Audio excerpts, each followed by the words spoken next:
Welcome back to JT&P UnCut. You know what I'm saying? We back with another episode, man. The best debate show on YouTube. Don't at me, no cap. Don't at me. Stand. So, we back again. You know what I'm saying? Shout out to the GOATs. Two GOATs in the building that always had the best debates.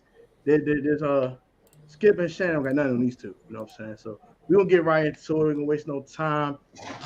I know who these guys are. We want to introduce ourselves. We're back with another Uncut, but we keep it real and raw and uncut, no censor, no nothing on this show. Let's get right into today's episode. We had some football this weekend, y'all. We had some football. Finally. Some catching, you know what I'm saying? Some touchdown passes. You know what I'm saying? Some 14-point comebacks in the fourth quarter. All types of stuff this weekend. We had some fun football to watch. But we're going to start with our beloved Washington Commanders. And overall thoughts in the game. How did the depth look over the weekend with the team?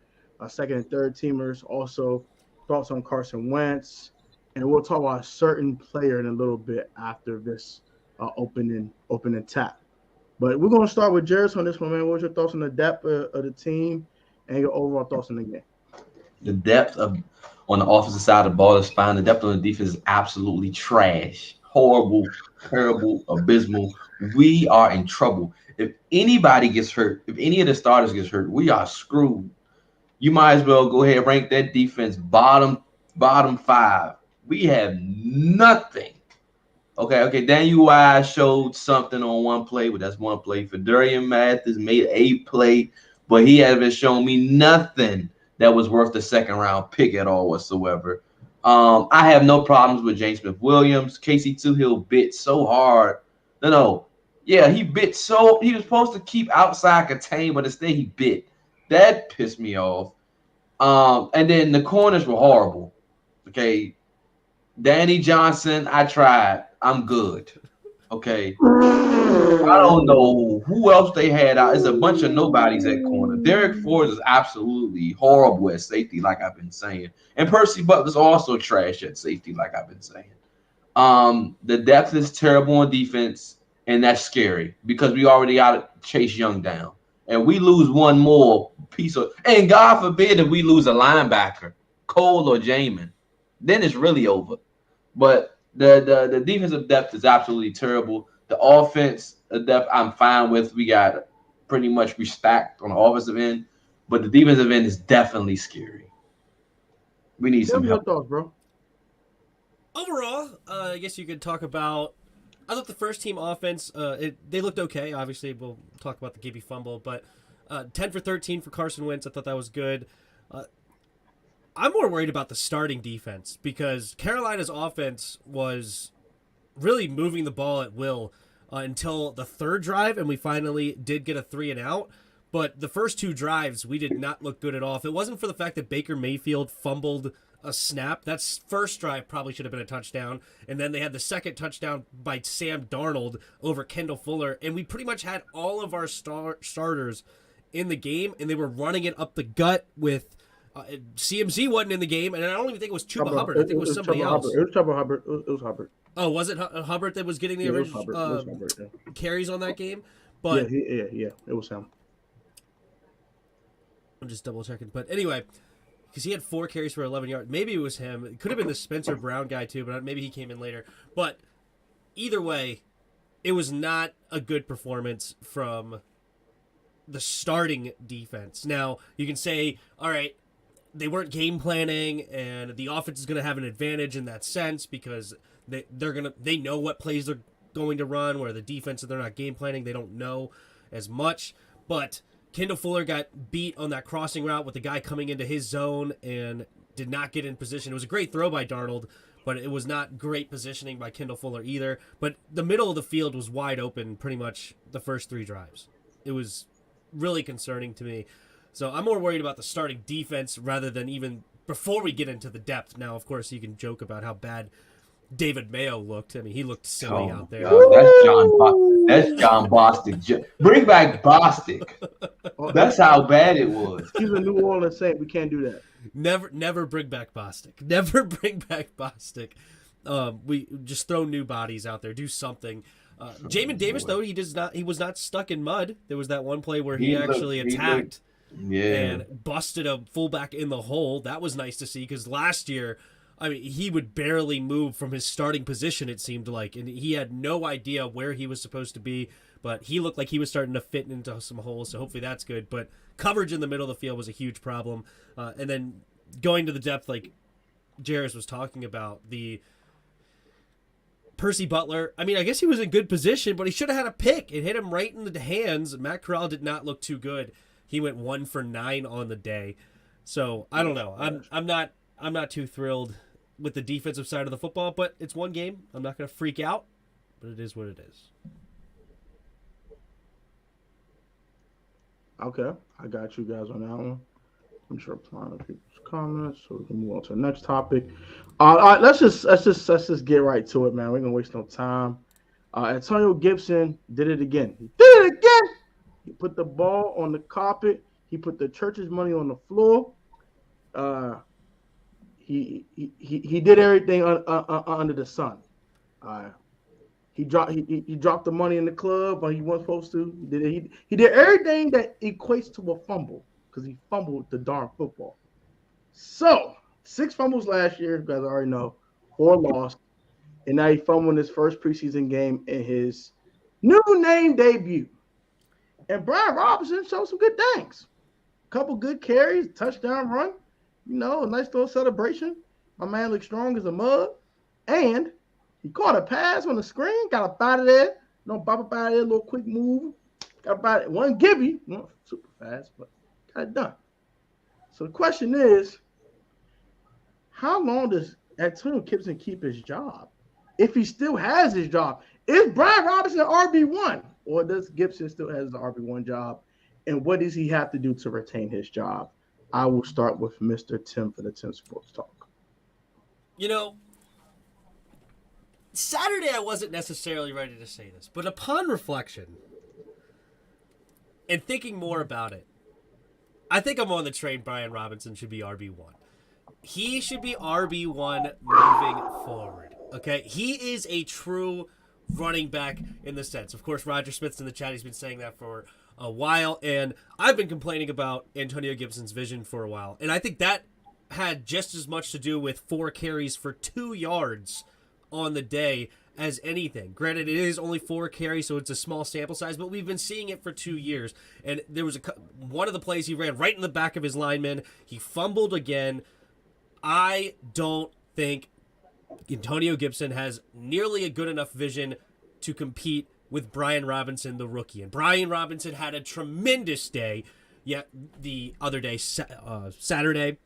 And you saw the vision. And it reminds me now, don't get me wrong, I'm going to compare him to somebody that he is not comparable to, okay? But I'm not going with it that they're the same player by any means. But it reminds me when we were dealing with the Fat Robs of the world, the Matt Jones, or these guys, Alfred Morris, even, but Alfred Morris was okay. These guys that weren't, like, really good running backs. And then we had Adrian Peterson come in. In the first preseason game of Adrian Peterson, it's like, oh my gosh, that's what a running back looks like. That is basically the same feeling I had watching Antonio Gibson run into the back of linemen, and then Brian Robinson come in, actually find holes, and it's like, oh, that is what a running back is supposed to look like. And I love the fact that he always fell forward. Every single time he got tackled, it was falling forward. Doesn't matter what the position was. There's a reason he went for 4.3 yards a carry instead of the lowly 0.5 yards per carry for Antonio Gibson. And I know Antonio Gibson had 1,000 yards last year, but he did it one of the most inefficient ways in the league. If he was like top 6 in total yards, but like top 25 maybe in yards per carry last year. And I think that it clearly shows the lack of vision that he has. Brian Robinson, I believe, should be RB1 of this team, and I'm willing to say it today. And if Antonio Gibson, I will root for him to prove me wrong all day because he's a better athlete. First and foremost, Antonio Gibson rushed for 1,000 yards with depleted O-line when he was down to like their 4th stringer, so that's neither here nor there. Brian Robinson played well. He ain't no Antonio Gibson. Antonio Gibson pissed me off. He shouldn't have fumbled. He has one more chance. He's still RB1. He gets one more shot. He fumbles again. That's it for him. They're going to give him one more chance because he deserves one more chance. I'm never going to be no overreactor like other people are. I don't buy that crap. In the beginning of the game, the offensive line was not blocking for the run. As the game waned, then they started actually really blocking. That's just the fact. If you watch that game out completely. Gibby, one of the things Ron Rivera said, now obviously Ron Rivera lies all the time, but he said something truthful. And I screenshotted this while I was at work. He said sometimes he tries to make a big play. Every play is designed to score, but when it's not going to score, you got to understand if it's not there, just stick my foot in the ground and get what I can to protect the football. Gibson's problem is he's trying to go 80 yards every play. That's the problem. That's problem one.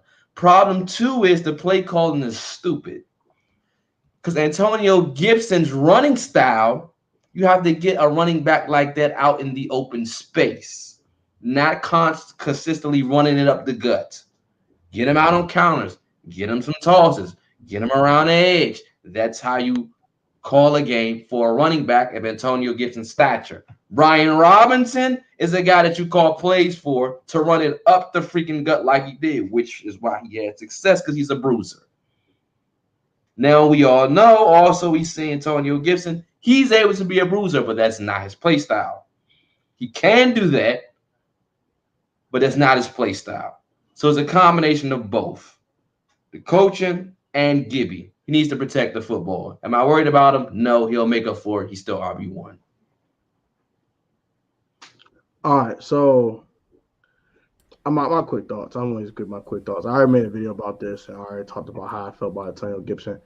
Antonio Gibson had 1,000 yards last year on a shin fracture and some more injuries going on with him, and with a line that was at one point decimated. Completely fine. Definitely see where Jeris is going with this. But also see where Tim is going with this. That Brian Robinson's a more natural runner than Antonio. That's fact. He played running back his whole darn life. He knows how to press a hole. He knows how to do those things. He knows how to do those things at a much higher level than Antonio. Antonio is a hybrid. He was a wide receiver, running back hybrid in Memphis, who's never full-time running back till he got in the NFL. That's facts. I do think that Gibson should still be RB1, but he is on his last leg. I understand that he produced last year. I understand all that. Before you move on, I have more to say. Go. Yeah. I understand that he produced last year, but like Tim brought up, 20 a bunch of carries. It took a bunch of carries, but he also was injured. But I do see Jeris's point where I think he is misused. I do agree with that to a certain extent. A running back like that with that type of explosive speed needs to be in space. We see they put Alvin Kamara in space in New Orleans. They put all these more speedy guys in space. All right, I want to talk to that. You can't be RB1 if you can't run between the tackles. If you are incapable of running power O or like B gap, C gap running game, or even A gap, then you can't be RB1. You have to have the vision to go through those gaps. Yes, you could be like a JD McKissick that comes in on third down, that you get in the screen passes and you get him out in space. That's great. But if you can't run up the gut, run up the middle of the offensive line, then you cannot be an RB1. So Dalvin Cook is not an RB1 then. Dalvin Cook can't run up the gut? He can't run up the middle, run through the line? Dalvin Cook does that all the time. Go watch him against the Steelers last year. Oh my God. I think he just came back from the injury, and he was running up the gut with extreme explosion, great vision, finding every hole. And people complain over in Minnesota how bad their offensive line is. Yeah, well, he's been running tremendous for the last 3 years. That guy can run through the hole. There's no doubt about it. And Alvin Kamara can run between the tackles. Yes, he is better used in other ways, but he can run between the tackles. CMC, same thing. He could run between the tackles, but he also can be used in multiple ways. If you can't run between the tackles, then you are not an RB1 in this league. And I think that Brian Robinson, after just one game, and he played well in Alabama, obviously, he showed that as a rookie, he's already above Antonio Gibson, who's been in the league for over 2 years now. You are going into year 3, and you are still having vision problems running into the back of your offensive line. He doesn't have vision problems. Because also, Antonio Gibson, you said that they started blocking better later in the game. Antonio Gibson was in the game at the start. Brian Robinson came in, ran well, and then Gibson came in again and still stunk it up. So the offensive line just doesn't like him. He only got 2 carries after he got back in. Yeah, he has a total of 2 yards. He only got 2 carries. And one of them was outside, and he still only got a 2-yard play. Yeah, he got 4 carries total. 2 before and 2 after. Fumbled on his second snap, or second carry, and then he got 2 more later, and he still didn't do anything with it. Like, Brian Robinson looked a whole lot better each and every play. Yeah, if you want to see Brian Robinson, that's fine. He ain't RB1. Okay, I see both sides of the argument. I think what needs to happen, they need to split the carries evenly. Because both of them contribute to the game in 2 different matters. They're 2 different running backs. They're nowhere close to the same back. They both bring different things to the table. I think it should not be an RB1. It should be running back by committee. That's why I think. Whoever has the hot hand, run it down. If it's Antonio Gibson, he has the hot hand, you run until you can't run him no more. If it's Brian Robinson, he has the hot hand, you run. I have a question. Sure. What's up, bro? In what scenario do you start Antonio Gibson over B-Rob in where you need to run up the middle 1st and 2nd down, or J.D. McKissick on 3rd down? Who would you rather have, Gibby or J.D. McKissick? On the 3rd downs? Yeah, I feel like the snap should be split. You mean J.D.? The split should be between Brian Robinson and J.D. McKissick, because Antonio Gibson isn't even better at either one of those. Like, he should only come in to spell Brian Robinson right now. Because I'm not even only having problems with his fumbling. That's already a huge negative. But I see way more than just the fumbling issue right now. I do think he has a vision issue too. I'm not gonna lie. I shout out to Maul, shout out to Trapper Dive. Some of the best film breakdowns in our Washington Commanders community. If you guys don't watch Trapper Dive, please do so. Shameless plug to my guy Maul. He had an hour film session. I watched it. I actually even called him afterwards and said, "Hey, let me watch the film with you on FaceTime." I watched the entire film. He does have vision issues. It's not alarming, but it's definitely an issue. Sometimes he don't see holes. He don't press the hole. He just doesn't.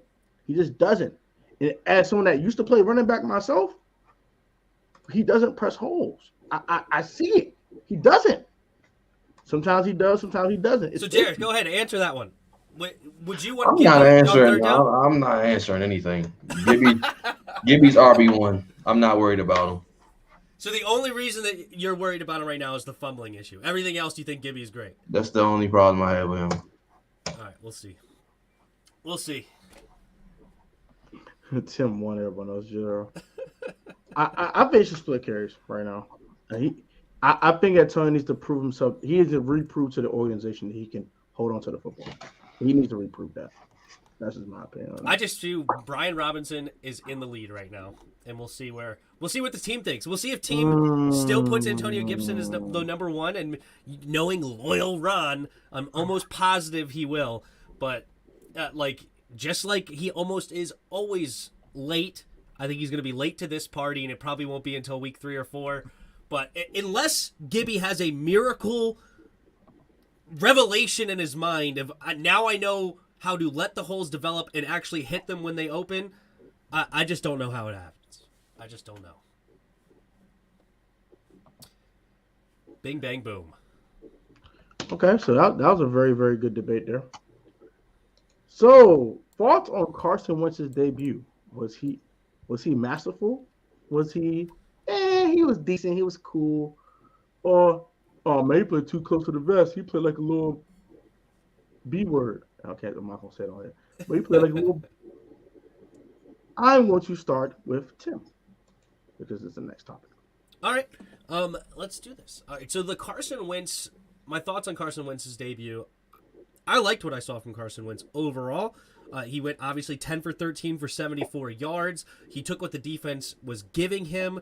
He was spreading the ball around. He obviously loved his tight ends, as we know. So as soon as Logan and Cole and John Bates get healthy, I'm excited to see where they could go with the tight end position because he hit them early and often. I think out of the 13 throws, at least 6 or 7 of them went to the tight ends. Armani Rogers actually looked somewhat decent as well. He looked like a good athlete. But staying on Carson Wentz, the one problem that I had with Carson Wentz yesterday, and apparently it's a knock on him throughout his career, was when he was going downfield, especially outside the numbers, the ball was too far inside, which allowed the defender to get a hand in there. When he threw it to Terry, when he threw it to Armani Rogers, they had to have made incredible catches to come down with it. And unfortunately, the receivers didn't do that this time. I think that could happen in the future. Terry was obviously tremendous in contested catches last year. But I want to see the ball a little bit more to the outside where only your guy is able to get a hand on it. And he was throwing it a little bit too much inside, and that allowed some defenders to get in. But other than that, I thought he was very efficient, not forcing things. He saw Terry one-on-one and went for it. That was great. But it's going to be a fun season with seeing a guy with a strong arm. That is fun. Facts. Good thoughts, Jeris? Carson Wentz was phenomenal. I had zero problems with I had no problems with anything he did. He sees the field. Other than Taylor Heineke can't. He sees the field. He made the proper choices, proper decisions. Whenever Logan Thomas and Cole Turner gets back, those two guys will be key for this offense because Armani Rogers freaking looked. He targeted him like 1,000 times. Loved everything that I seen with Carson Wentz. I have zero problems with what I see. He took his checkdowns. He made the right decision. He made the right play. Terry McLaurin, he's seen there was man coverage one-on-one. I'm going there, nowhere else. That's all I need to see. And in the regular season, Terry's making that catch. So that's why I don't really care about it. But Carson Wentz was phenomenal to me. We finally got ourselves a quarterback. It took us 1,000 years, but we got one. Yeah, if I were to give the categories of he was decent, or he played or he actually was pretty darn good. He didn't play like no, so we can cut that out. And he definitely was more than decent. He was pretty good. I agree with that. I agree with both of you guys on that. He was pretty darn good. He was pretty darn solid. So we go on to the next topic. We had a third stringer who played really well in the secondary on Saturday. I watched it in person, and he was pretty darn good. The newcomer, Mr. Steven Parker, he played pretty well. 16, had a couple of PBUs. He was very physical against the receivers. He was getting a little handsy. He was deleting the airspace, as Louis T would say. And he played pretty well. I was very impressed. Is he a sleeper to make this team? And I will start with Jeris. I hope so. Because we need a free safety. Okay. He was at corner.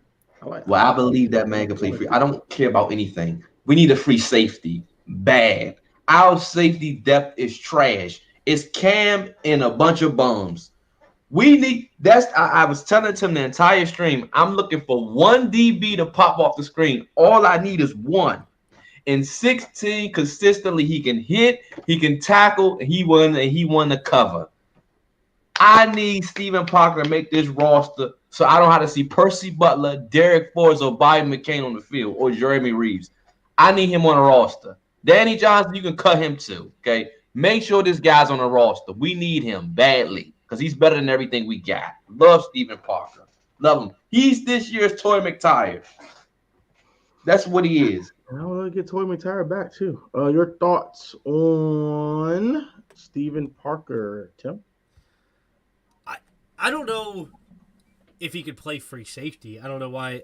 He was definitely playing coverage throughout especially when he was flashing. Like Steven Parker at corner. Why Steven Parker at corner? He played that. I know you really want Kendall Fuller to go to free safety. Unfortunately, I think we're just going to be riding with Percy Butler, Bobby McCain. Well, we paid Bobby McCain $5 million a year. We're bottom five going defense. to be playing. We're bottom five defense for one player. Yeah. We're trying. 3 safety looks, I would just say more than anything. Well, yes, Steven Parker definitely shined off the screen. There was he had 3 tackles and 2 PBUs in a preseason game. That's extremely solid. I have no ill will towards him. I just don't know if he could play free safety at all. I didn't see him in that position, and I think that he has a better shot right now of making it into maybe a slot corner or a big corner that could run with tight ends or something along those lines. The secondary to me was just a problem over the middle of the field, which is an indictment on the linebackers in coverage and the safeties in coverage. So Jeris completely has a point. And we don't need to be running 2 linebacker sets. We need 3 on the field. We need 3. That 2 linebacker crap needs to go because it leaves the middle of the field wide open because our DBs are trash in coverage. But Will Jackson is not a zone corner. He's a man. Kendall is trash. Okay, he's trash. He's trash at corner. Period. They're going to eat on him. Percy Butler was horrible at free safety, like I knew he would be. Now, it was one play that he had at slot corner, which I want him to be at anyway, where he almost had to pick. Okay, that's why I want him. That's what Percy Butler should be as a slot corner. We have no free safeties. All our free safeties are trash. Okay, we have a problem in the secondary because we don't have no free safeties. And our cornerback is a cornerback who's horrible. So that leaves the whole left side of the field open, and then you only run the 2 linebackers, and that leaves the whole middle side of the field. So everybody eats. We have a problem in Washington on defense in the secondary. And you know what? I give John Allen and Deron the benefit of the doubt, but that secondary is trash. And Jack Del Rio need to figure out a way to call a better defense. Get that scheme he calling that 5-6 DBs not cutting it. Okay. All right. You know what? Yeah, I'm just I'm gonna say this, Protech, and you can say whatever you want on this topic before we go to there. But yeah, like maybe we should do like in the middle of the show like a comment reading right now, like for like 5-7 minutes or something like that, and then we'll go on to the next set of topics. So right around like 27 minutes or something. We'll go into comment reading. But anyway, you say whatever you want first, and then we'll read some comments and respond. And Jeris and I will respond to any of them that have like questions or something like that. Okay, cool. I have 20 start comments, so we'll get to those start comments in a second. I started them while they were typing them in. But yeah, I think that Steven Parker was extremely good. I think he should make this team. I definitely think he should have a role on this team. He's extremely physical. I like my Steven Parker at corner, personally. I think he's extremely physical. And I think that he will be really solid, even outside or inside. I think he can play both. I kind of saw him play both in a little bit of film I watched him somewhere else. But I like what he brought to the table. I like what Steven Parker brought to the table a lot. And to say that Kendall Fuller is absolute trash, I don't think he's trash. I do think that he could play a lot better than he's been playing. You're going to be hoping for that for a long time. I think he can play a lot better. I've seen him play a lot better. So Jack needs to stop these bullcrap zones anyway. But it's preseason. It's vanilla. Whatever. Okay, fine. Whatever. That makes it worse. Now, Percy Butler, I don't personally like him in free safety either. I can get where Jeris is coming with that. I do think that Percy Butler should be definitely Buffalo nickel. Close to the line of scrimmage, he was all over the field. When he was close to the line of scrimmage, he was all over the football field. He was extremely active and everywhere. He was near the football, which is you like to see from a defender. Either far away from the football, with 20 yards away from the line of scrimmage, or inside the line of scrimmage, you want to see a guy close to the football. That's what Percy Butler did. I seen him in person. I watched the game personally. I saw him. He was close to the line of scrimmage. He was extremely, extremely active, which I liked a lot. But the rest of the secondary needs some work, bro. Bobby McCain has to be better than he is, or they got to go ahead and find a free safety. I'm not a Bobby McCain guy. I don't like Bobby McCain. That's how I feel. I don't like Bobby McCain at all. Cam is a dog. We're what Cam is. And the rest of the corners, I'm tired of seeing zone.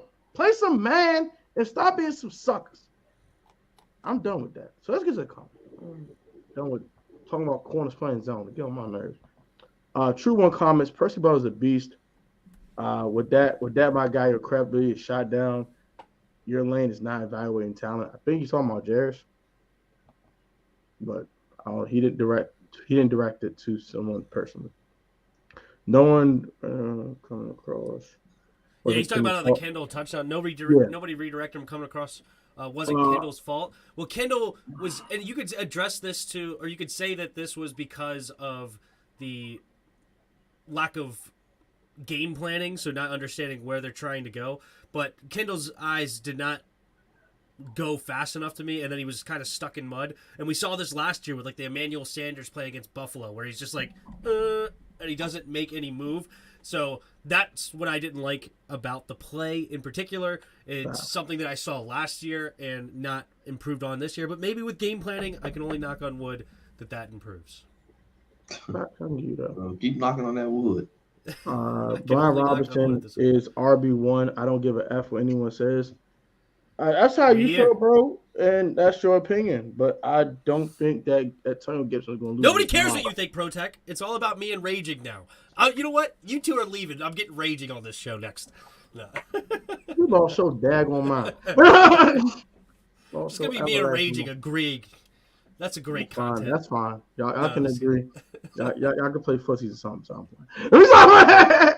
But Gibson's over 2,000 yards. Yeah, well, and he still has vision problems. So you tell me, true one. Wentz played good. He did what exactly people say he couldn't do.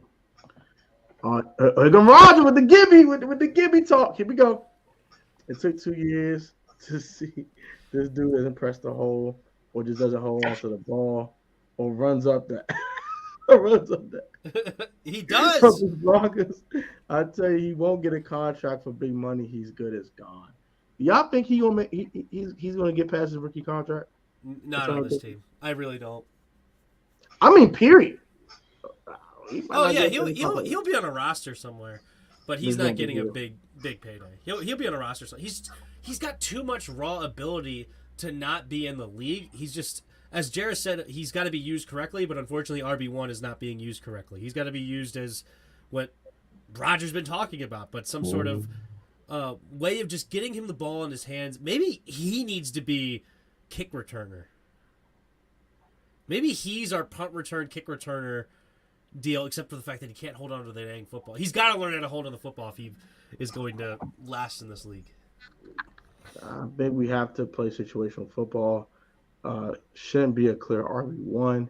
Play the back that suits the game the best. That's what kind of time I'm on at this point. If Gibson can't hold on to the football. Well, I'm just saying, where is Gibby fit as the best? I'm not. Gibby's fine. I ain't even entertaining that. Why'd you start that comment there? Why'd you start a spoiled comment? Anyway, but no, just so. In what situation would you play Gibby over a J.D. McKissick or a B-Rob? All of them. Where would you play him? All 4 downs. Next question. I'm not answering no more questions about Gibby. Gibby's fine. Let's keep going. He said all of them. All of them. So Gibby's a better receiving back than JD? I told you I ain't answering no more Gibby questions. He's not my answer no more. He hit that. Y'all do this every time. And then we do this show, and then the next game, everybody want to hop back on that particular player's train, which y'all going to do when you have a good game. Y'all going to hop right back on this train again. And I'm the only one that never panics. But all right, I hope I do. I hope Gibby proves me wrong. But I've been saying it for 2 years. That's it, bro. I don't really care as long as you hold to the football. I don't care. Swim hold on football. I just want him to see the holes. I don't care who's RB1. Put some binoculars on him. Maybe he'll see the holes then. You trolling the mess out that boy. But what he did was supposed to do to get out the field without getting hurt, A+. Wentz has never been great on deep outside routes. He is known for working in the middle of the field as well as anyone, especially those deep like posts and stuff like that. I think they should call more of those in the regular season.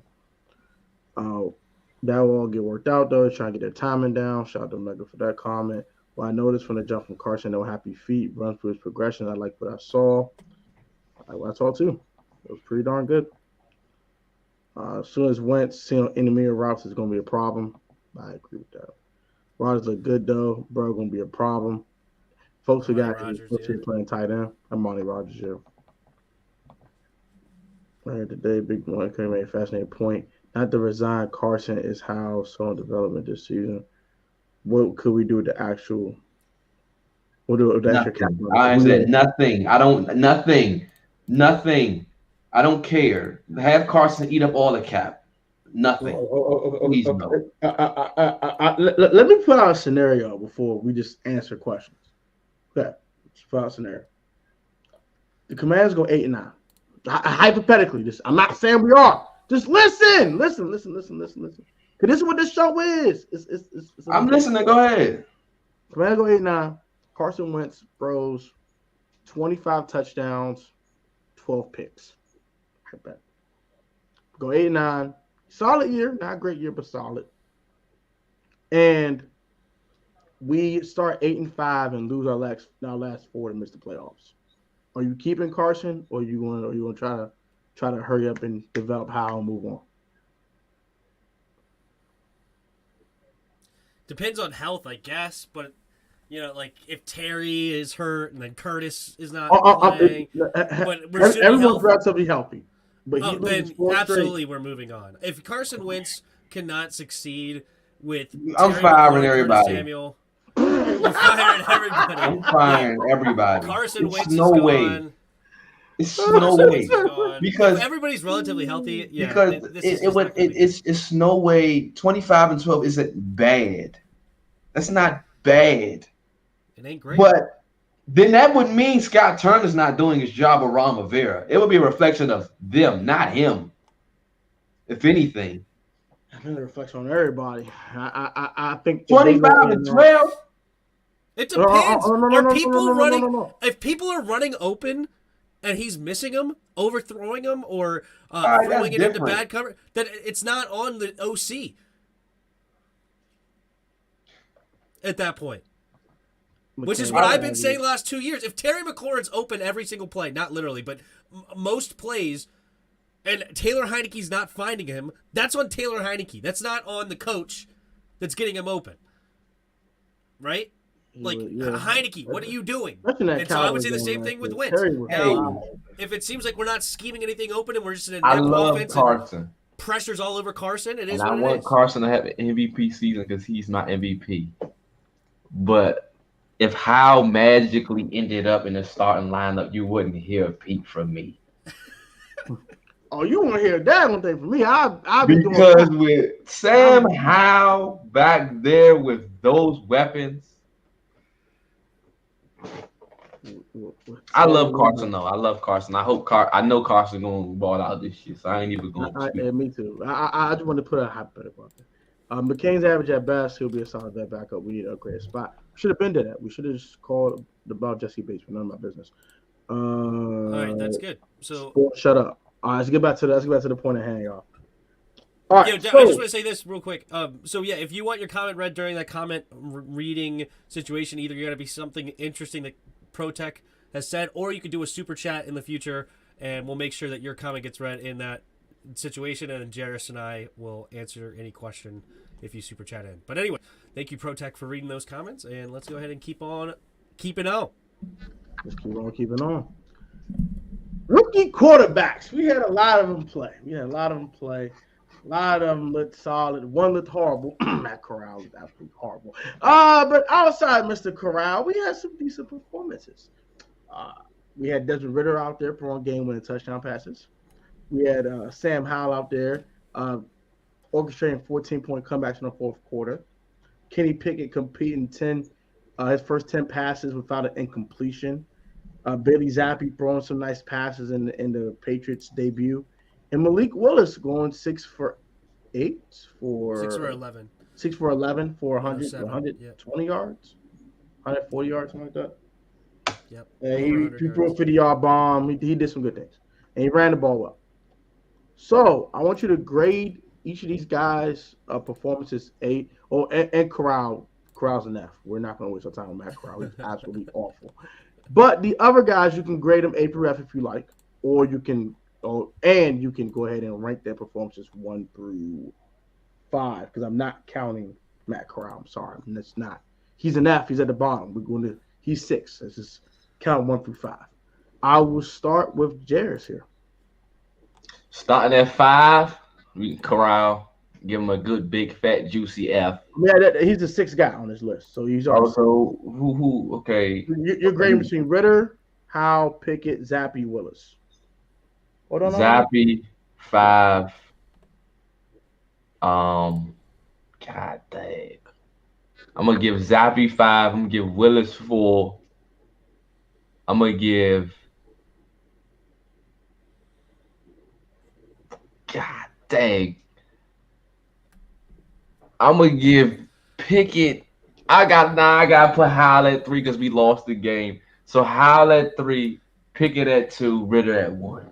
And I give Pickett an A plus. I give Howell an A plus. I give Willis a B plus. Okay. And I give Ritter an A. So wait, how is he number 1 if he doesn't get an A plus and 2 other guys get A plus? A plus. Your turn, Tim. All right, so No, I give Howell an A because we lost the game, but it wasn't his fault. We lost, so yeah, I'm gonna go. I agree. Also, Bailey Zapp at 1, or sorry, at 5. And then I will go. I'm gonna go Malik Willis at 4 as well. Malik Willis, you couldn't ask for a much better day, in my opinion, for Malik. He still has his issues as keeping his eyes down, or like not keeping his eyes down, but once his eyes go down, they don't go back up. And he's just trying to run for dear life. But he looked phenomenal doing it. He's got great quickness and speed, even at the NFL level, apparently. So I love to see that. And against a good defense in the Ravens. I mean, he made Kyle Hamilton look silly. So I'll go Willis at number 4. I'm going to go Desmond Ritter at number 3. Desmond Ritter showed a lot of good things, but he did have a couple of, like, basically what he did in Cincinnati. Like, he'll show you some great throws, but then he had some really bad ones. The one that I'm thinking of in particular was on that final drive that he ended up winning it. He threw one right into the defender's hands on a short route that should have been a pick to end the game, right? And those don't show up on the stat sheet as much, and nobody remembers those because it didn't get picked off, but it did happen. But he did have some drops from his receivers. His receivers did not help him out very often until the final play, which was very good. But he showed great quickness and speed as well to be able to escape the pocket. He ran for some first downs. So overall, I think that Ritter did well, but he still has some things to work on, similar to Malik Willis. I'm going to go with, man, it's tough, right? But I will go Sam Howell at number 2. I love my boy, or our boy, I should say. But I don't think he was quite as good as Kenny Pickett, which I'll get into in a minute. But Sam Howell looked great. He unfortunately could not get the completions at the end of the game with, like, not a lot of time left. It's hard to do, but with 20 seconds, he couldn't get those completions. He didn't throw it very well on those. But leading up to it, he had 2 rushing touchdowns, and one of them looked absolutely phenomenal. The juke from pump fake, jab to the left, and made the linebacker look silly, ran it in for a touchdown. But he looked good overall with Sam Howell. But Kenny Pickett was extremely efficient. And watching his highlights at first, it was like a lot of short throws. I'm like, this guy's not throwing it past 5 yards. But then it's like he was getting in rhythm. And then he started throwing them downfield with like 15-yard, not like crazy deep throws, but at least pushing the ball into that intermediate level. And I thought he looked extremely efficient. He had 2 touchdowns, 13 for 15 throwing.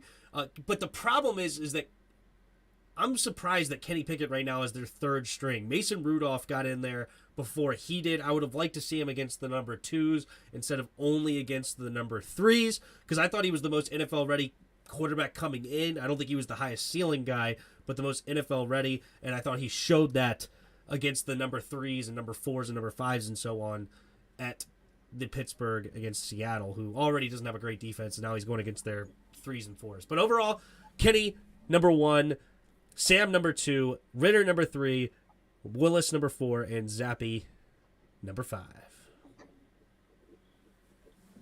Okay. I'm going to just make this quick.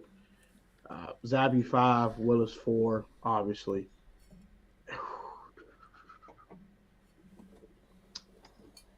I'm going to say Pickett 3.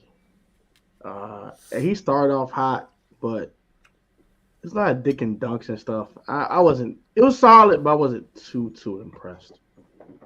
Number 2, I would have to give it to. This is a little biased. I'm gonna give the Ritter because at times he did throw a couple of errant throws here and there. But Ritter was definitely great. He had the game-winning drive. That's always incredible. Got a little lucky on that game-winning touchdown pass, by the way. That DB didn't play it well, but mid-pro. Gotta give him credit.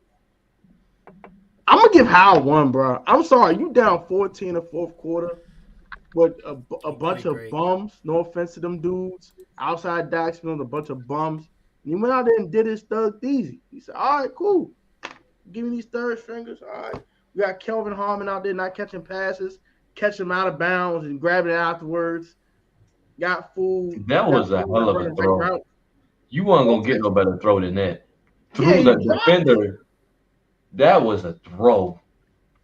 Which one? I forgot already. That's why I said he could be a top 10 quarterback. Because the defender reached for, contested, and everything. And that's just a dime. Perfect. I'm struggling to remember which throw you guys are talking about. It's the only one Kelvin Harmon got. The only target that he had was the deep bomb on the right sideline. Oh, that was ended up incomplete. But yeah. Okay. Yeah. Because he ain't even going to score a touchdown off of that if he just caught the ball. Yeah. Hey, man, we pulling for Kelvo. He did that to me. Yeah, he pissed me off, bro. I ain't gonna hold it. But and then like he showed a mobility. He had a quick little pump fake after he was 5 yards away from line of scrimmage. Got out of there. And like, whoa, he about to throw it. Sight. And then JP couldn't get in there on the second and goal play. I think he got in. I think he got in too, but they didn't give it to him. Whatever. He said, "I'm gonna take it in myself." Oh yeah, and by the way, I'm gonna throw it to this bum Alex Erickson for the 2-point conversion. Get you up out of there. You should have won the daggone game over stupid penalties. So give me Howell number 1. Best performance. Love Howell. Love Howell. I'm being biased. I don't care today. All right. So favorite rookie performances, non-quarterback rookie performances, week 1. There's only one guy that comes to mind. mind. I got 2 guys.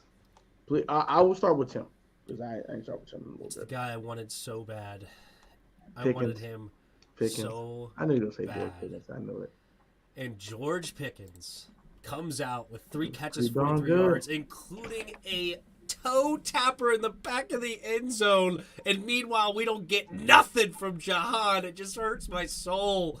Oh, Pittsburgh always drafts beast receivers, and they took the guy that I wanted bad. Crazy ball. And he looked great. And then he pancaked a dude as well in the blocking game. This guy has everything. 6'3", 210 pounds, runs a 4.4, best hands in the draft. Screw you, Jahan. Best hands in the draft. Can run every single route. Tough as nails. Goes up and goes get it. Contested catch, everything. George Pickens was the pick. But it didn't happen. No, we ended up with Jahan Dotson. It just like flared up all my disappointment in the draft in one preseason game. Good for He reminds me of a more physical Stephon Diggs. I like the AJ Green. A bigger, honestly. Now, AJ Brown is not. No, AJ AJ Green is not as talented as that dude. AJ Green was extremely talented. He wasn't him. This is great. Totally. But Pickens was 1, and Aiden Hutchinson is 2. Aiden Hutchinson got Nick Bosa written all over him. All over him. When I seen him play, he does not. He literally plays to the whistle, which is why Chase Young and Montez don't. If he can't get to the quarterback, he figure out a way to get disruptive. Aiden Hutchinson has Nick Bosa all over him. All over him. Beast. Lions got them 1. And Lions did get a hell of a player, Aiden Hutchinson. I definitely agree with that. I love all those picks on those rookie performances. Other notable preseason performances, we had guys like Drew Lock, Jordan Love, Trey Lance, or anyone else you want to think of. I'll be starting with Tim again. Because Jerry's got the last couple topics. No worries. Yeah. Jordan Love's obviously not in a quarterback competition, but he did throw 3 picks the other day, so that hurts his trade value if they ever decided that they were going to make the move there. but obviously it's not a QB battle. But the other ones are interesting, right? Like Trey Lance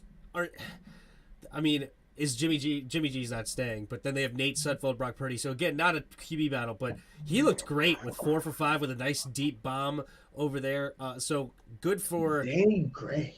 Good for Trey Lance. He looked like he had a strong arm. And then my boy Drew Lock. They're disrespecting him with putting Geno Smith above him. Just the disrespect is disgusting.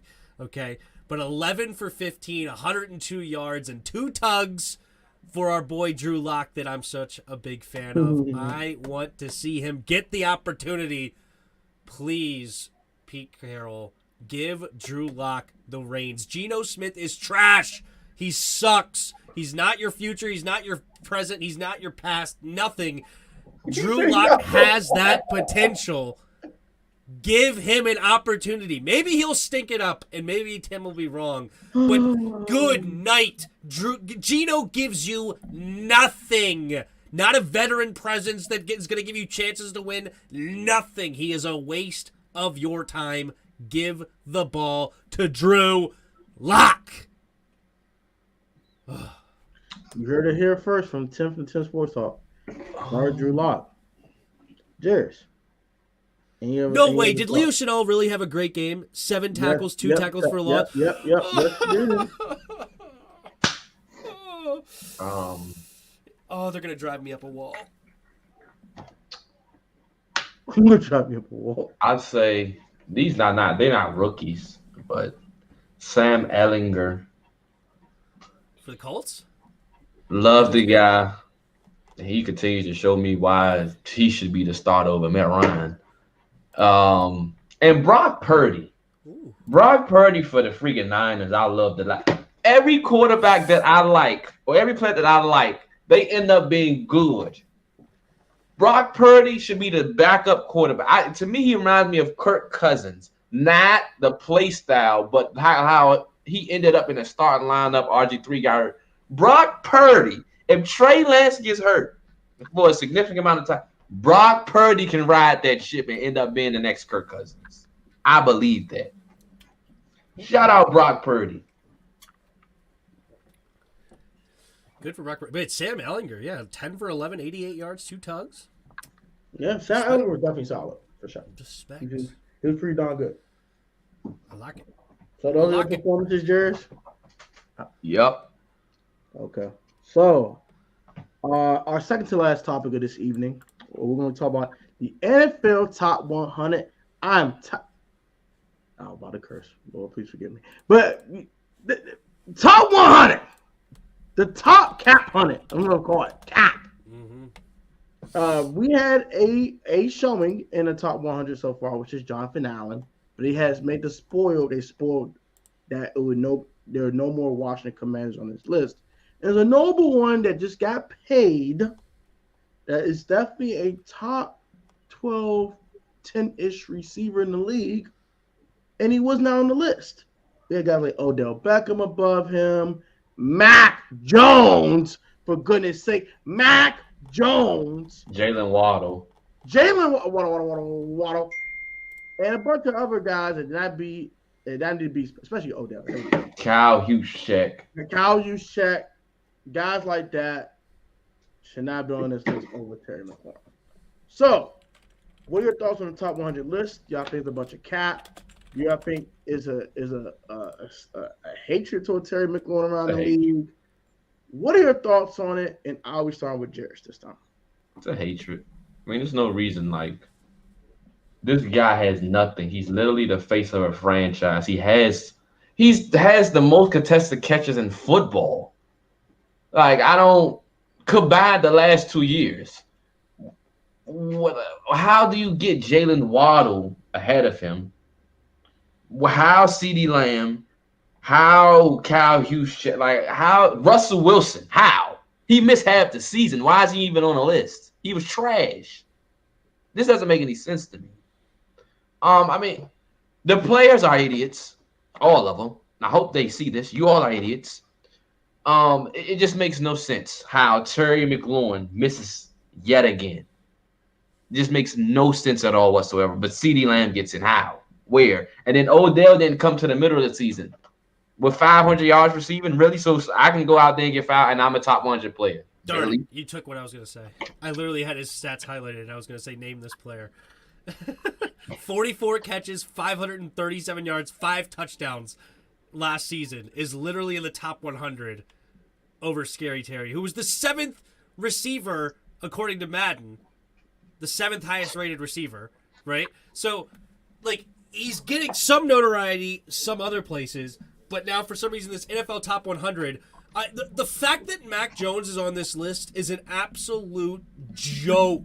Yeah, this is an absolute travesty. It's ridiculous. Mac Jones is not an NFL top 100 player. He's not even a top 20 quarterback. How in the world are you putting him in the top 100? That is unbelievable. I like Mac, man.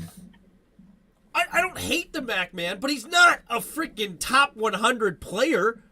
Mac man, my dog. I ain't gonna lie to you. Oh my god. I hated him in the draft, but he hard not to like. Like, it's crazy. He's over Jonathan Allen. Mac man is over Jonathan Allen right now. Like, this is an absolute, and I'm sure that you could probably go through and find some other guys. Like, Mac man should not even be above Justin Tucker. How is he above Justin Tucker? Justin Tucker's like 94 instead of 85 Mac man. Like, that is absolutely ridiculous. I don't know what we're looking at here. We're all in agreement that it's cap.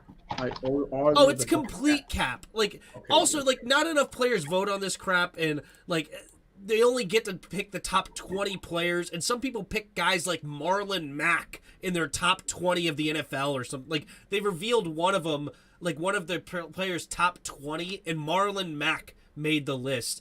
And you're just like, this list is complete. Like, Terry's not over James Conner. Like, James Conner had a good year, but he's not better than Terry McLaurin as a talent as far as top 100.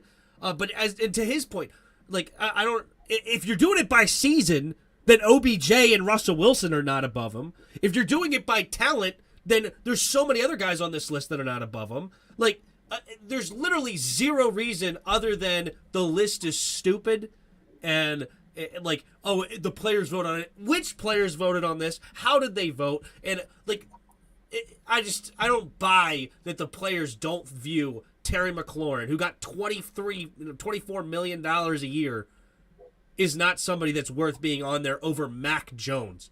Like, ask any player in the league, except for maybe New England Patriots players, the teammates of Mac Jones. Nobody is picking that Mac Jones is a better player than Terry McLaurin. Zero people. Zero. It's a joke. All right, so my thoughts on this is a bunch of cap. Just a bunch of caps, a bunch of bull jobs, a bunch of bull. Like, it's bull crap. Like, bro, you mean to tell me, bro, that Odell Beckham right now is a better wide receiver than Terry McLaurin, bro? This is a popularity. That's why I can't stand the Pro Bowl. Only the Pro Bowl. I think this man got snubbed the last 2 years for the Pro Bowl because it's a popularity contest.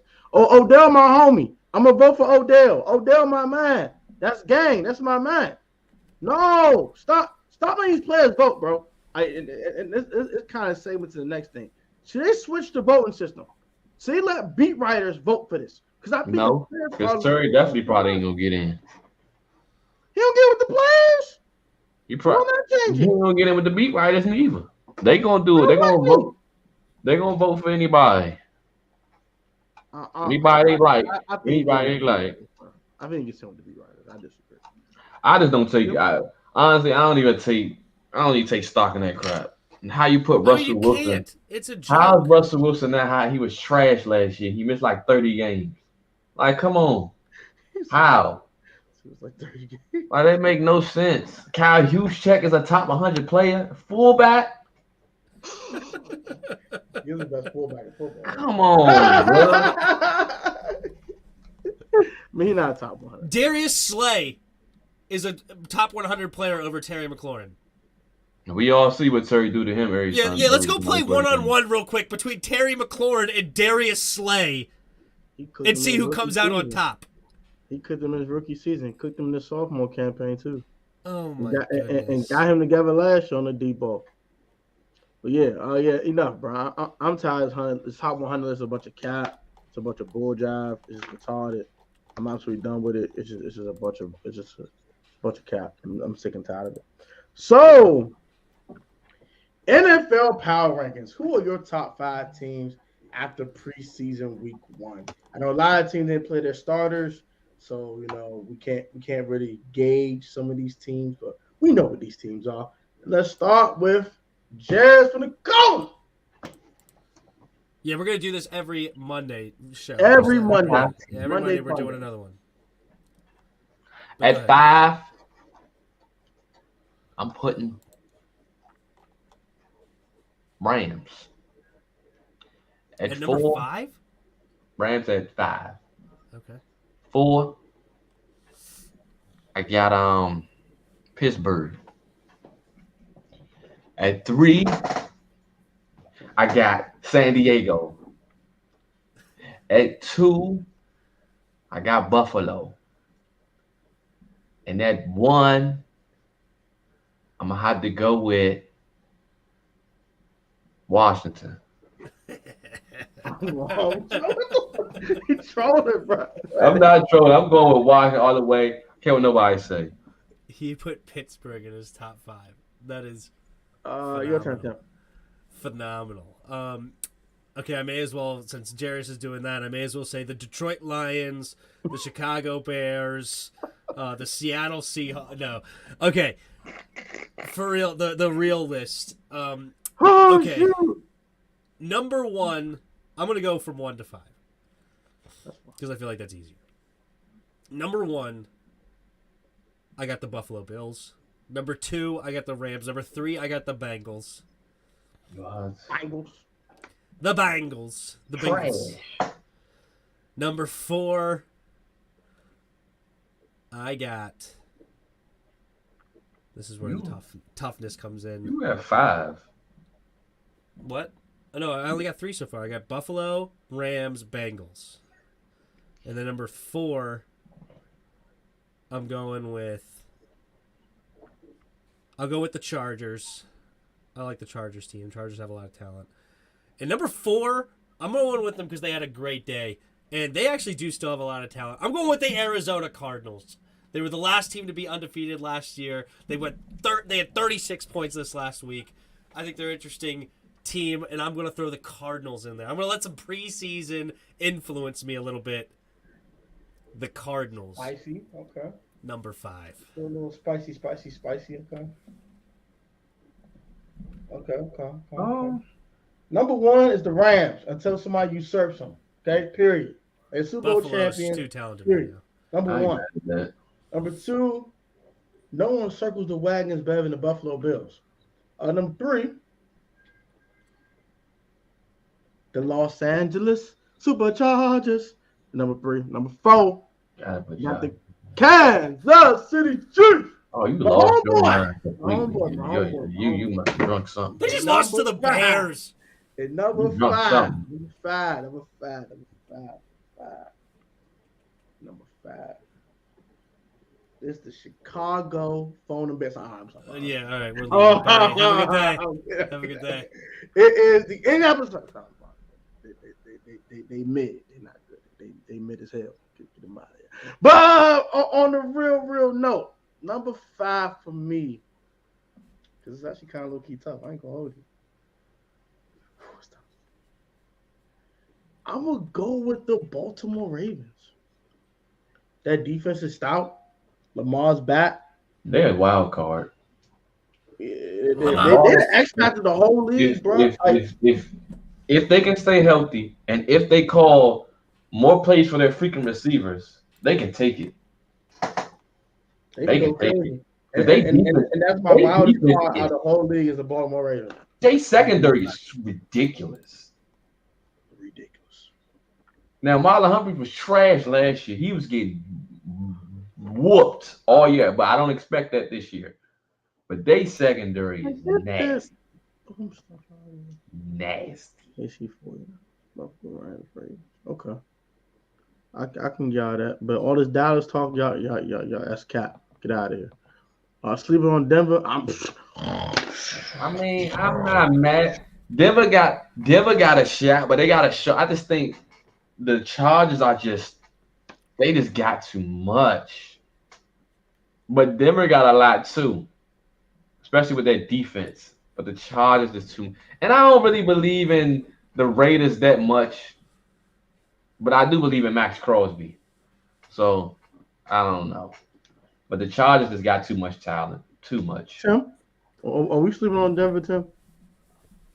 A little bit. I mean, Denver's actually they're extremely talented. I think Jerry Jeudy could have a huge year. Why everybody keeps saying Jerry Jeudy? Cortland Sutton is the best wide receiver on that team. Facts. Big facts. Cortland Sutton, he might be a 1,600 yard receiver this year.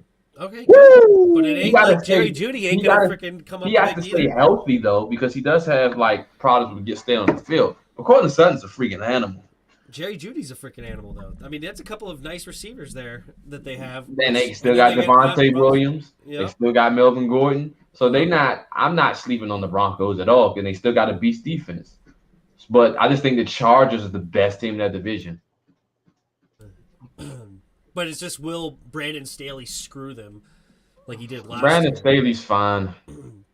He lost them so many games with refusing to go for field. Like, they should have beat the Chiefs. Like, he just quit going for field goals. That's my kind of coach. Go for it. Be a real man. Don't be no punk. Take a little. All right. Well, then you can take your butt home on the couch. Then I'll take my butt home. I'll take my butt home. And I'll still have my money in my pocket. And I'll still be a head coach of my football team. We'll see. So we shall see. So I think that's our last question. But to answer your question, my brother, I'm sleeping so hard on them. You sleeping on Denver, but hey, I have something. Like, I have something to say too. You know, Jeris was saying that Devontae Adams is only going to have 900 yards, but he traded for him in fantasy football in our league. So I think that was cap when you said that you think he's only going to have 900 yards. If you're willing to trade, I think you traded him away. Did you trade him again? He traded him away. God, there's way too many trades in this league. I appreciate it. Thank you. Who got who? To you? To you? He traded him to you? It's over. Yeah, I gave it to him. Dude, that was my we just had the draft 2 days ago, and like nobody has anybody they drafted anymore. I look at the transaction list. I made my trade can be hit or miss. If this Jones hit, y'all are done. Well, done. Y'all are done. You gave me a guaranteed 15. But in my mind, I was like, I can't rely on Devontae after I just said what I said about him, so I gotta trade him now. That's the real reason why I traded him. I was like, I can't do it now. I gotta trade him away, because otherwise I would have to root for him, and I never wanted to do that. So I'm like, you know what? Protech love this dude, so I'm trading him away. That's fine. Yeah, dude, some dude's trying to trade me Javonte Williams and Elijah Moore for Derrick Henry. Boy, stop! That sounds like something Yuki would do. Dude, yeah, just this feed is ridiculous. How many trades are we gonna have? I'm trying to get quick. I need to make one more trade. If I can get this. You traded away CMC for him though? Well, I did, yeah. I think Jeris won that trade. I don't think so, bro. I don't think so. Not right now. CMC got to stay healthy. CMC and Mike Evans for Adams and Nick Chubb? It's a good trade. This is actually one of the better trades in the league. But I think Jeris sneaks on that one. I mean, of course, CMC's got to stay healthy, but if assuming health for all parties, which is a big assumption, I'm going with him. Okay, that was the only trade so far. I'm gonna tell you right now. Adam's gonna get 1,500 yards and shit. Y'all better get ready. That's all he's gonna eat. It's a wrap. I need CMC to stay healthy. That's the real reason why I'm trying to find another running back, just in case. I've been trying to shop for a running back for a minute. If I can pull off if I can get Kamara. I don't think no one trade that boy away. You gotta stop what you doing. You never know in this league. You have no idea. Wait, who has Alvin Kamara? I think Nah, spoiled. man. Spoiled? Nah. The guy that was in last year. Pittsburgh. Oh, No, Pittsburgh. Okay. He got Kamara. He got Oh, Kamara and Najee. I got the deepest running back position in the whole league. I don't know, dude. My I running got- backs are I pretty got solid. Let me Mixon see what you too? got. I got Mixon too. Well, come on, bro. I think Spoil might be bro. Spoil you up there. He got My Jonathan running Taylor. backs are better than yours. Get out of here. Who? Dude. Jeris? Me. No, better than yours, Protech. Who knows? I got Derrick Henry, Aaron Jones, Montgomery, J.K. Dobbins, and Travis Etienne. Oh, you got it, Sean. I forgot he had Aaron Jones. You win. Yeah. The moment I heard Aaron Jones, you win. Yeah, Derrick Henry and Aaron Jones. That's a nasty Who combo. allowed y'all to do that, Mo? Who allowed this? Mo, this is bull, Yeah. bro. Come My on, receivers are the big question mark, though. Can my receivers hit? I got Scary Terry, Jerry Jeudy, Chris Godwin, Allen Robinson, and I scooped up D-Hop for when he comes off suspension. I hated you for that. I was so mad because that was my ace. And then somebody picked up Michael Thomas, and that pissed me off. Those were two guys that I was going to sit right down there on the reserve and hide from everybody. And the moment they started to play, I was going to put them in, and y'all were screwed. my backs are Mixon, Chubb, Clyde Edwards-Helaire, Ezekiel Elliott, and Melvin Gordon. I have a pretty deep running back room though. It's not deep as Tim's, but No, I like your running back room, but my running back room is I got the nasty. second best one. You got the best one. I think I got the second best one. No, the best one was freaking what's his nuts? Spoiled. Spoiled's running back room is ridiculous. Who you got, Mo? Dude, somebody traded him freaking Jonathan Taylor. So now he's got Jonathan Taylor, Austin That trade Eckler, was and trash. Leonard Fournette. That trade was trash, too. Yeah, Did this? exactly. What am I doing? That trade was trash. I don't want to be in this league no more, bro. God blowing me, bro. I got Jonathan Taylor. Alvin, CMC, Dude, he traded him for some trash, too. Who was it? and It was like, J-Rob. he got Keenan Allen, too. It was like, he got Keenan Allen and, whatever his name is, Jonathan Taylor, for Tyreek Hill without Pat Mahomes and somebody else. It was a running back. Fantasy players, bro. You can make Josh this, Jacobs. man. Everybody, bro. I can't stand that. Tyreek Hill and Josh Jacobs. That's goofy. And he gets freaking Keenan Allen and Jonathan Taylor. Like, they basically just gave Spoiled the league. But because he also has Jamar Chase with Keenan Allen. Like, the only saving grace is that his bench is not great. But we'll see how that turns out. Y'all keep sleeping on Brandon Cooks like he's some kind of. That's one guy. He untouchable for me. That's one guy I'm not trading. Brandon Cooks is not going anywhere. Because last year, he better not be out there. I'm picking him up right now. last year that man was lighting up everybody in fantasy. Yeah, I'm gonna pick him up. True. That's Anyway, how this was the fun. that's how the last guy won. I forgot who the last person won the last league. Brandon Cooks is the reason why he won. That's why I went to go get him. He did finish the year strong down there in Houston. I can't wait. This is a fun fantasy season. I can't wait. I'm trying to get rid of DK. I was just sad that all the quarterbacks went. So now I got Joe Burrow and Dak Joe Prescott. Burrow is a great pickup. You tripping? We'll see. I kind of wanted Matt Stafford late, but somebody took him early. Well, he might. Well, Spoil you has him. Yeah. But we'll see. Joe Burrow could go nuts, though. He just has to face some tough defense. He's got the I might have tried Browns, to make the a trade with Steelers, Yuki. and the Ravens. That's tough. But anyway, it was fun. This is definitely a fun show. This is definitely a fun fantasy discussion. Oh, so should we add a fantasy segment to our show? Potentially, if people In the regular we'll see. season. Let's talk about the regular season. Yeah, I think that's a good idea. If people if y'all want a fantasy segment, spam in the comment section down below for a fantasy segment. Also, we should probably put on community tabs. It's a good idea. We'll all put on like community tabs. a waiver wire pickup thing. Yeah, waiver wire. Yeah. Yeah, Starting like Monday we film. do waiver wire, like who you should pick up on the waiver wire because we could go off what happened on Sunday, and then Thursday we'll do like a start them. People can put it. People can put in their comments like, who should I start? Who should I sit? Or something. We can answer those. Yep. All right. Yeah. We'll add it to our show. So if y'all really want that, go ahead and we'll make a community tab post.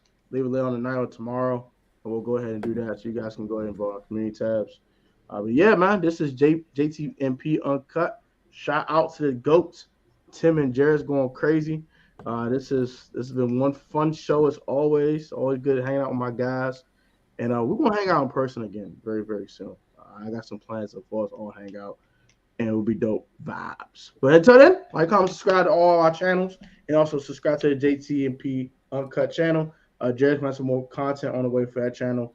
I'm going to go ahead and try to send some content his way as well for us to go ahead and put content on that channel. So go ahead and do that.